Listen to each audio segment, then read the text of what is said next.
So many times in life we get caught up in plans. We get caught up in tomorrow.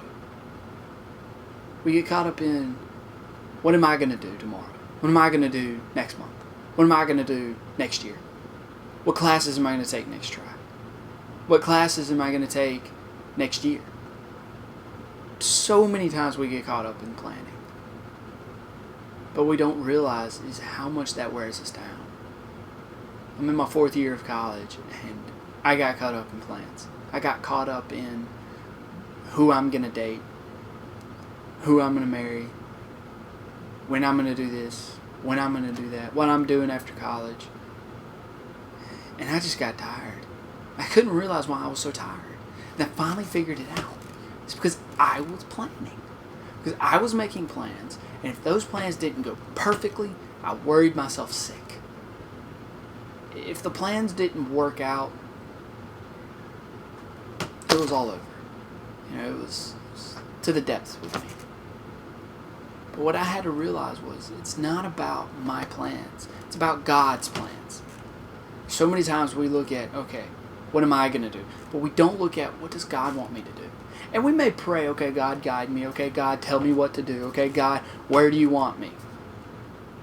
But we still make plans for ourselves. We get caught up into looking at the road, down the road. We're not looking at what's in front of us. And most importantly, we're not truly looking at God. We're not looking where God truly wants us to go. Because the only way you can do that is to give it all up. It's to say, okay, God, I'm done. You've got it. I'm going to make, I'm going to follow you.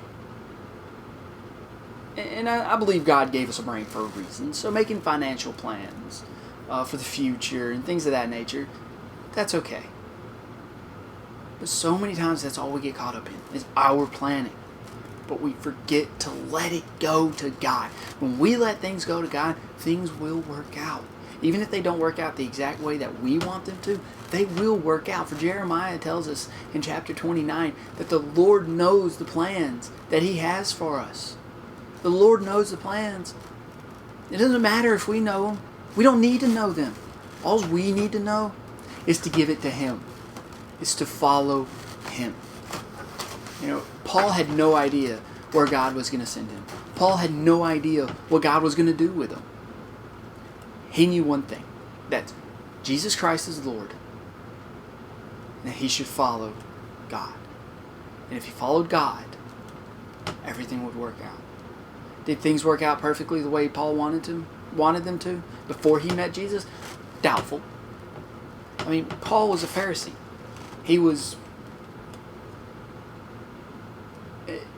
He had the life. More than likely he had some decent money. He was well educated. He was liked. He was a big figure in the Jewish community. But then when he chose to follow God, he gave it all up. He chose to give all of that up. He had status, and he chose to give it up. To be one of the lowliest people in the world. To follow Jesus. He had no idea where he was going to go. He had no idea what he was going to do. But he did what God called him to do. And that was he gave it all up and followed God, no matter what the cost. No matter what it cost him, no matter how much time he had to put into it, no matter what. And it wound up costing him his life. He had to go to jail numerous times. And he was arrested, Lord knows how many times. But he never gave up. And the plans were perfect. Because Paul still made a difference. It's not about what you plan, what I plan. It's about what God plans. And if we are focusing on us, if we are focusing on our road, our path, then we will miss the path of God. We will miss God's will. So many times I have been focused so much on what I want to do that when I get down the road, I realize, oh wait, I completely screwed that up. But everything went the way I wanted them to. But I still screwed everything up. How is that? Simple. I didn't follow God. I didn't follow His will, His way. We can pray and say, God, show me. the path that you want me to be on as much as we want. But until we truly let God take control, we will never follow the path of God. We will never truly follow the path. And we will never truly live a life more abundantly. See, when Jesus calls us to a life more abundantly, He's not calling us to a life of riches, of fame. No. He's calling us to a life of peace and a life of matter, of worth.